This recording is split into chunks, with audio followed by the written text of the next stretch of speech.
think though that technology is a good thing or a bad thing? Technology is neither. The beautiful thing about technology is, if you learn to use it, it works for you. But who you are will decide how you use it, isn't it? But how do you So deal… what we need to fix right now in the world is, who are we?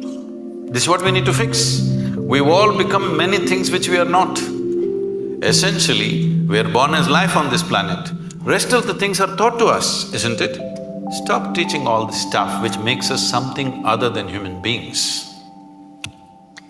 I mean, you can say this as Sadhguru, but how do you deal with a 15-year-old who spends 6-7 hours of their day on a phone, which then impacts their mental health, their state of mind? See, being on the phone need not necessarily impact the mental health. But what is on the phone, that's a question, isn't it? Right now, at least in India, whatever they may be looking for pornography, but Sadhguru pops up.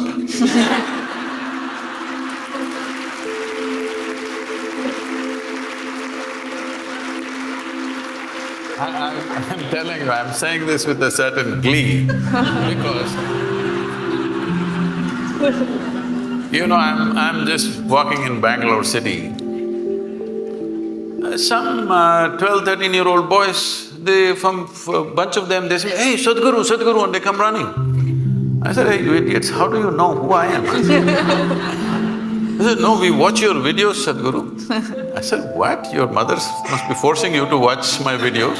They said, "No, in our class, all of us are watching your videos." I really inquired and I find in every school that I go to, at least 20 to 30% of the children are watching our videos. I'm telling you, when I was 15, nobody could ever get me to watch a goddamn spiritual video, all right? No way. But today, children are watching. So, this is a new and a fantastic development. So, phone is not the problem. What is the content you're putting on it and who is putting on it? Children are putting? No, adults are putting. Everything has become commerce. So children are playing video games, whatever, some… in India, some PUBG, what is it? Because I came to know about it because the Prime Minister mentioned this. See, it seems whatever, 2-3 hours a day, you're practicing how to kill this one, this one, this one and this one, okay? I'm shooting. When I am 12, 13, it may be okay. When I become 18, don't I want to get a little real? Am I happy just shooting them on my phone? I would like to really shoot them, please understand this. You think I will be satisfied just shooting people? When I think it's the right thing to do, whoever appears, I shoot them on the phone. You think my instinct of wanting to shoot people that I see will be satisfied just on the phone? You are living somewhere. It's not reality. So when we are putting our children through this and we think they are violent, they are wrong, no, this is the kind of content you're giving them. Can't we change the content to whatever extent we can? I mean, but there are a lot of studies that have been done that the internet is causing a lot of angst for young people. See, these studies goes on about everything. What is not causing angst, tell me? Everything is. And the studies keep changing all the time. Yes, there is some kind of impact of a screen time because of the type of light it emits. People lose their ability, because they're going on this late night, they cannot sleep properly. Because they cannot sleep properly, next day morning there are many troubles. All these things are rolling up. Today in United States, they have technology de-addiction centers, where like AA or something, they have technology de-addiction centers where people go there and it's a big thing that you can live without a phone. It's a huge achievement that you kept your phone away for whatever number of days. So, technology is not the problem, compulsiveness is the problem, isn't it? If you're compulsive, even the food that you eat, if you eat compulsively, won't you get sick? So for compulsiveness, there's only one cure, consciousness. There is simply no other cure. You can make adjustments. Can I say a joke? Is it okay? Please. On a certain day, an office colleague, a young woman, asked Shankaran Pillai that, I if she could get a lift in his car. So, he took her in the car and he was driving. When it got a little lonely part of the road, he pulled the car aside and he suddenly became like an octopus. That is, his limbs were all over her. She pushed him away and said, "You fool, what are you trying to do? I thought you were a decent fellow and I came with you." He said, "I'm sorry, I quit smoking." Then tell us, how do we get to a point of consciousness then? How do we not take our impulse from smoking to something else? See, we are misunderstanding consciousness as just mental alertness. Mental alertness will help you to survive better. Consciousness is not about that. See, you know that you exist right now only because you're conscious, isn't it? You are conscious right now. That's why you know that you're here. Suppose you fell asleep. You don't know that you exist, isn't it? You don't know the world exists, nor do you know that you exist, simply because you're somewhat unconscious. Does it mean to say you're completely unconscious? No, you're still conscious when you're sleeping, but not conscious enough to notice the presence of many things. So consciousness is not whether it is present or absent, it is always there. The question is only the intensity and the volume of it. If we have to use an analogy, right now see, the lights are focused on us, so both of us are clearly seen. There are people hiding in darkness. Suppose you dim the light further, all these people will disappear, only two of us will be there. If you increase the voltage, suddenly they will all appear. They were always here. They were here all the time. Because the lights were dimmed, I could only see you and nobody else. If the lights were up, then you could see. This is all consciousness is. Everybody is conscious. Question is how conscious. So to increase or to raise consciousness, what have we done in the societies? Our entire education system is just about survival, one being better than the other. How can you be conscious when you're competitive? When all you want to do is be better than somebody, your only joy is other people's failures. How will you be conscious? When you're enjoying other people's sufferings, other people's failures, this is what being number one means. I'm the number one means what? You're number 10, that's my joy. So I think this is sickness. From kindergarten, you're spreading this sickness into children and you expect them to be fantastic, it won't work like that. So do we need to change our systems? Oh, definitely.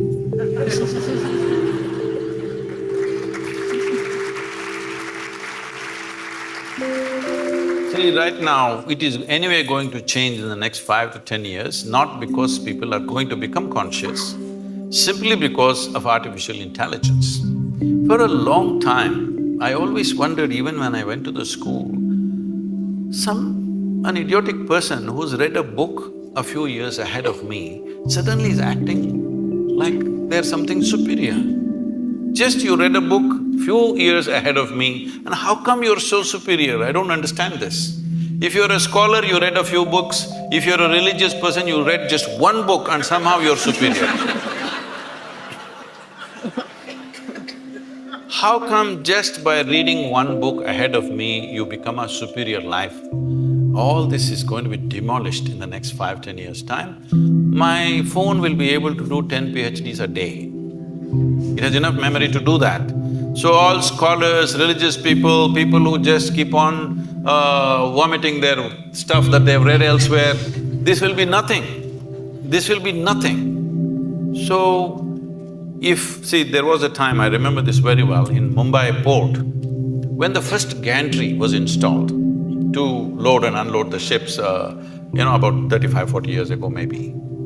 All the labor protested, they went on strikes. Then I was in I'm interested in this thing, so I was visiting some ports recently. I was inquiring what was the size of the vessels then, what is the size of the vessel now, how much time does it take to load, unload. At that time, the biggest vessels were about 30,000 tons or 35,000 tons, in that range. Today, most of the vessels are over 100,000 tons, some of them are 250,000 tons. But at that time, they were taking 26 to 28 days to unload one ship. Today, they unload a ship in less than 24 hours and they're unloading 12-15 ships at the same time. That is, in one day, 12-15 ships are unloaded. Why? Because of from man's muscle, we move to machine. Right now, all the professors, scholars, all of them are crying, what will happen to our jobs? It's the same situation. What you could do with your intellect, a machine is coming which can do better. My first brush with artificial intelligence, as I saw it, was when I was 13 years of age. Today's children, everybody is on the iPads and screens all the time. When I was 13, for the first time I saw a flatbed calculator. So somebody brought it to school, I had never seen anything like that. They said multiplication, tuk tuk tuk tuk tuk, tuk tuk tuk tuk, just came. Immediately I felt offended because if it can be done like this, why the hell are they torturing me in the arithmetic class?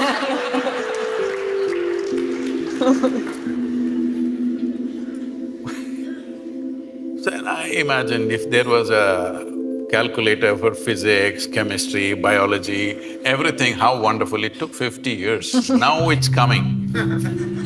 All the best for the children of the future, because they don't have to go through this torture of simply trying to retain something in your memory and believe that your memory is intelligence. Your memory is not intelligence.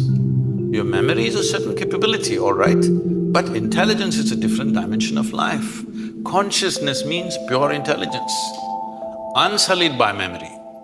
Now if I look at you, oh, I know Elda, oh, she's good, she's bad, she's my friend, she's my enemy, this, that, so much nonsense in my head. What happens now is, I don't see you the way you are right now. Yes? If my intelligence is sullied by my memory, I cannot see you and experience you the way you are right now.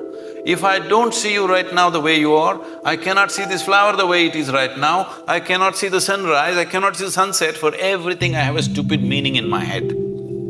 There is no meaning in the phenomena of life. There is no meaning to sunrise, there's no meaning to a flower, there's no meaning to a cloud, there's no meaning to anything. It's just that it's fantastic, that's all. Meaning exists only in the psychological framework of the human being, and these meanings are simply because we are constantly dipping into our memory. In traditional terms in India, when we see people living out of their memory, we say, ayyo karma. That means past memory is ruling them, they will never experience life, they will just recycle the same stuff. Is it possible to shed or leave behind memory? I'm sorry? Is it possible to shed or leave behind your memory? See, you don't Because have to it's shed part of your memory. identity. No. If you shed your memory, you will again walk into the same pits that you walked in the past. Memory is not to be shed, it needs to be carried little loose, that it is not sticking to you all the time. See, your entire body right now is just memory.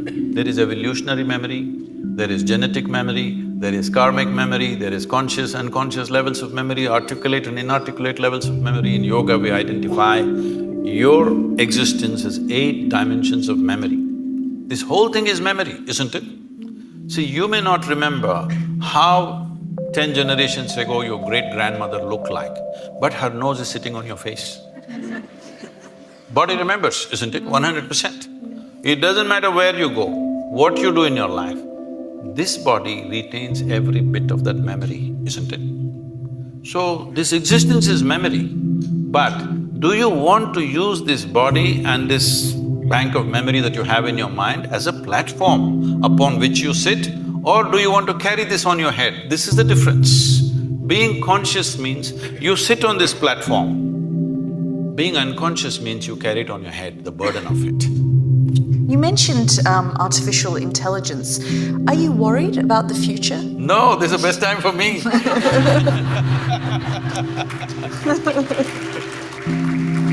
See, if, let us say, right now, you have read 10,000 things and you remember all that. I have not read anything. So, the value that you have is only the memory you have. But now I have a little gadget which knows 1,000,000 times more than you know. So now what is the value for you and me? What kind of a human being I am is the only value, isn't it? What nonsense you carry in your head is of no value. So this is a great time for me. This is great time for humanity because now you being a human being will become more important than what nonsense you carry in your head. I'm sorry, this is head talk. So are you saying then that we are living in the best time in history? Definitely, is there any question? Never before human survival was as well organized as it is today. If you had to start your morning, you had to take a bucket and go to River Thames, which is a mile away, and carry this bucket full of water. Tell me in this room, how many people are even fit enough to carry a bucket full of water for a mile? Now we're complaining because the warm water is not coming. There are two knobs you have to turn for warm and cold water. You want a single knob, so people are freaking in the morning. Two knobs have to handle. So, survival is better organized than ever before. When our concern was survival, we couldn't pay attention to other dimensions of life. See, once you come as a human being, if you had come as any other creature, stomach full, life settled. Once you come as a human being, stomach empty, only one problem, stomach full, 100 problems. Why this is so is, our life is not fulfilled with survival. When our survival is in question, we are just like any other creature. Only when survival is fulfilled, the dimensions of being human kicks into our experience. When you're thinking of where is my next meal, we don't expect you to be very human. You lose it in many ways.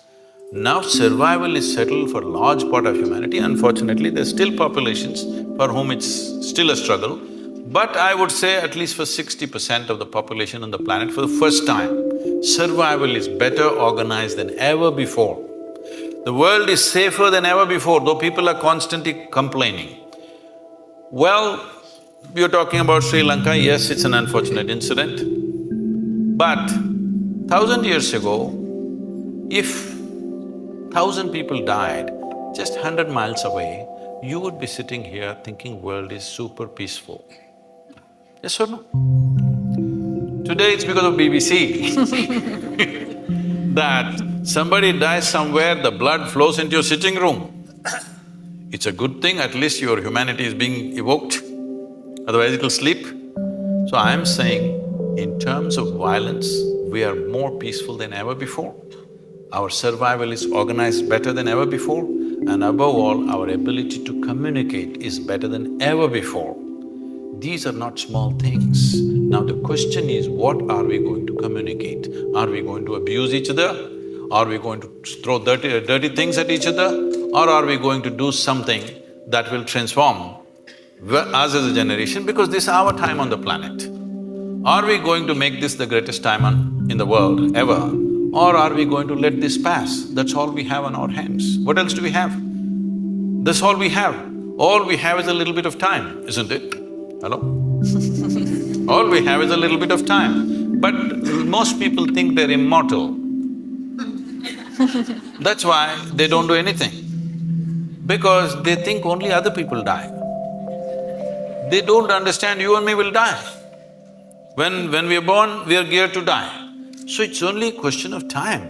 Time is ticking away right now. As you sit here, from the time we came and sat here, we're 20 minutes closer to our graves, all of us. Yes, if you're conscious, if you think about death once in a way, it'll become a morbid thought. But if you're conscious that you're mortal, you would organize your time in the most productive possible way, isn't it?